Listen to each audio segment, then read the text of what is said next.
Desde muito nova, eu era considerada uma pessoa muito exagerada. E eu tô falando, eu tinha uns 12, 13 anos. Eu já achava muito polêmica alguns tipos de brincadeira. A minha professora do sétimo ano, ela era mulher e professora de história. E ela fazia piada com loiras. E não achava que isso era um ataque pessoal a mim, mas eu não gostava. Eu achava que não fazia sentido nenhum esse tipo de brincadeira.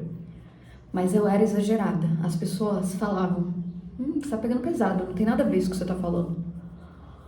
E parece que só eu me importava com isso. E o resto da turma tava bem com aquilo. Então, eu cresci com uma sensação de que eu era errada.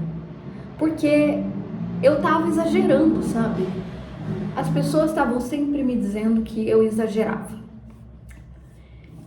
E eu realmente fiquei muito tempo tentando sair desse exagero, porque eu queria pertencer a um lugar, mas isso era mais forte.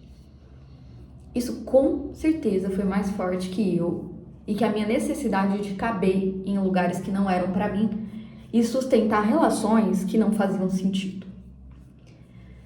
Faz 8 anos que eu crio conteúdo nas redes sociais. Tem 8 anos que eu tenho diário de renal e eu falo sobre saúde. Só que falar sobre saúde, para grande parte das pessoas, elas entendem que saúde é a ausência de doença. Então, se você não tá doente, você tá saudável. E não é bem assim. Não pode ser. Porque saúde é muito complexo. As pessoas geralmente esperam que profissionais de saúde, assim como eu, que sou enfermeira, mas também tenho um diagnóstico crônico não transmissível. Mas elas esperam muito que um profissional deem apenas manuais para eles. Deem manuais para as pessoas para que elas sigam essas regras. Então elas estão doentes, elas têm algo agudo. Mas se elas seguirem esse manual, daqui a pouco elas vão ficar bem. E isso resolve tudo. Então essa visão é muito limitada, porque saúde também é política. E se você não entende o contexto que você está inserido, o que ele provoca em você, o que ele provoca na sociedade, você não consegue entender que o meio que você vive pode te provocar saúde ou doença. E você não vai fazer escolhas porque você não entendeu isso ainda. Você só acha que, eu tenho medo de desenvolver tal coisa aleatório, porque eu vi que alguém sofreu disso. É aleatório do mesmo jeito que resolver um problema pode ser tão mínimo, ínfimo, aleatório. Existe uma trend rolando muito na internet hoje e que eu acho muito problemático, que eu sei que é problemático porque eu passei por isso, onde profissionais de saúde ou estudantes estão viralizando para falar sobre a água, beber água. Então eles falam, eu não gosto de beber água, eu não sei o que, você pode trocar não beber água por fazer hemodiálise ou transplante. E isso é uma informação mentirosa. Eu vou te explicar por quê. Não é a falta de água que faz com que uma pessoa tenha doença renal crônica, que precise fazer hemodiálise ou um transplante. Existem muitas questões, inclusive, de doenças autoimunes, de doenças genéticas que levam à perda da função renal, assim como hipertensão, diabetes. É muito reducionista e raso achar que uma pessoa que tem hipertensão precisa tomar água só para não ter essa consequência. Cara, ela precisa fazer um tratamento que vai incluir, além de hábitos melhores, um medicamento. Porque senão ela não vai proteger o rim. Do mesmo jeito a diabetes, do mesmo jeito outras questões que nem tomando 3 litros de água por dia ou mais, ela não vai evitar. Porque é muito complexo, entende? Mas é só uma brincadeira, né? Eu fui comentar em um vídeo e eu acabei sendo muito ofendida porque as pessoas falaram, é só uma brincadeira. Mas pra mim não é só uma brincadeira, entende? Porque talvez você olhe esse vídeo e fale, não, Maria Luísa, você exagera. Não, acho que você é sensível demais. Será que é esse caminho mesmo? Porque, veja bem, quando eu comecei a hemodiálise, eu tinha 24 anos. Descobri uma doença, rapidamente evolui. E eu me lembro de um vizinho me perguntar se eu não bebia água o suficiente. E naquele momento, que eu tava muito mal, eu pensei, Será que eu não bebi água suficiente, por isso que eu adoeci? Parece bobo, mas quem está acabando de descobrir esse diagnóstico sofre muito com essa pergunta. Eu sei que as pessoas leigas, elas não têm obrigação de saber. E é por isso que eu construo um caminho de uma comunidade, um conteúdo, e levo informações para que as pessoas saibam que não é bem assim, né? Mas a gente acaba esperando um pouquinho mais dos profissionais de saúde.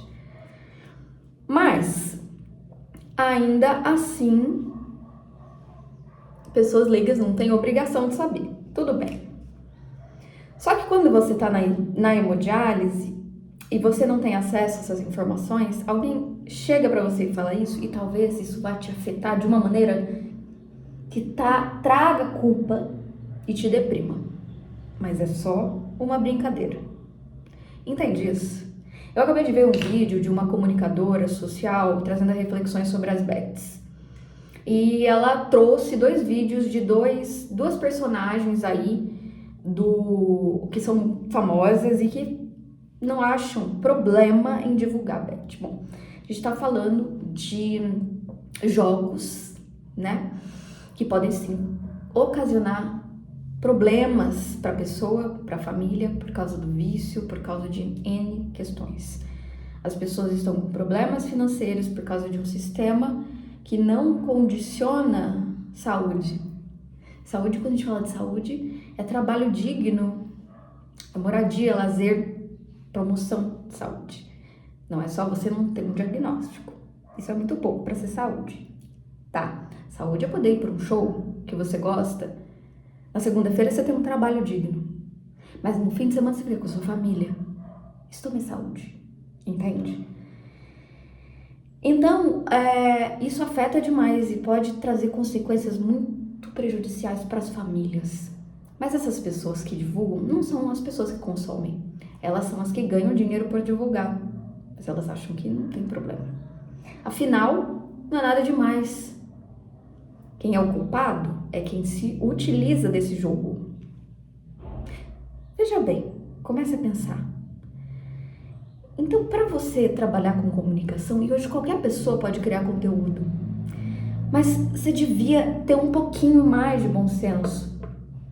Porque as pessoas estão ganhando dinheiro com isso, elas estão ganhando e estão viralizando com conteúdos rasos como esse, que não explicam sobre água direito. Você tem que tomar água, é óbvio que você tem que tomar. Você que pode tomar água, você tem que tomar água.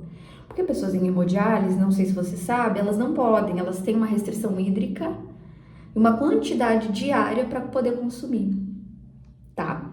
Porque como os rins não fazem a função de filtrar o sangue e eliminar os líquidos, mas é a máquina quem faz. Então, ela tem que reduzir o consumo de líquido, tá? Então, se você pode tomar água, faça isso. É o mínimo que você pode fazer por você. Pela sua pele, pelo seu intestino. É ótimo, aliás, para o cérebro pensar. Você precisa de água. Refrescar um pouco os pensamentos. Você precisa de água para o seu intestino funcionar bem. Você precisa de água para treinar para os seus músculos. Você precisa de água, talvez até, que isso até confunde bastante, para pedra no rim. Isso a gente pode falar que falta de água também pode ocasionar, sim. Não é só falta de água, mas a falta de água, ela traz aí um problema, sim. Mas essa coisa de, ou é hemodiálise, ou é transplante, ou é água, é uma piadinha tão sem graça e tão limitada. Por que isso ganha voz? Entende? Se questione. É o mesmo motivo que faz com que pessoas consumam jogos de azar, esse tipo de jogo, que também ganham por isso, porque as pessoas acreditam em coisas mágicas. Infelizmente, elas buscam um chá milagroso para reverter um problema que ela não vai reverter com um chá milagroso, porque ela precisa todo dia melhorar a alimentação. Isso dá trabalho, isso cansa e isso dói. E a gente não quer fazer, porque dói. O nosso cérebro não quer fazer isso. Ela também não quer trabalhar a questão de você ter que treinar todo dia. Entende? Porque dói treinar. Porque é chato construir essa rotina. Mas é isso que vai trazer a longo prazo resultados reais para o seu corpo. Mas a gente tem uma tendência de querer algo mais fácil, mais simples, um menu, um manual, um checklist, um chá milagroso, um joguinho na Bet, ou uma piadinha sem graça da 7ª série, que hoje tá rodando, né, por aí, sobre água, mas sou eu que sou a exagerada que tá pegando pesado. Esse vídeo é só para te fazer refletir, porque esse é o tipo de conteúdo que eu faço. Saúde precisa de mais do que isso, precisa muito de posicionamento político.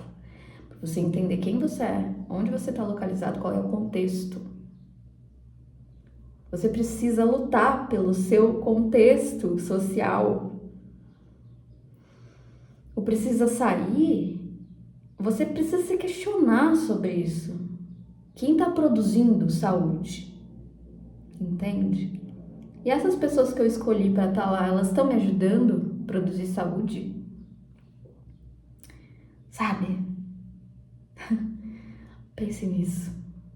Eu sou a Malu Vilela, sou formada em enfermagem pela USP, também tenho mestrado em ciências pela USP hoje. Sou aluna de inovação e sou paciente renal, sou enfermeira transplantada, professora transplantada, comunicadora científica transplantada e eu sei o que é ter uma doença crônica não transmissível, mas eu preciso pensar sempre sobre isso.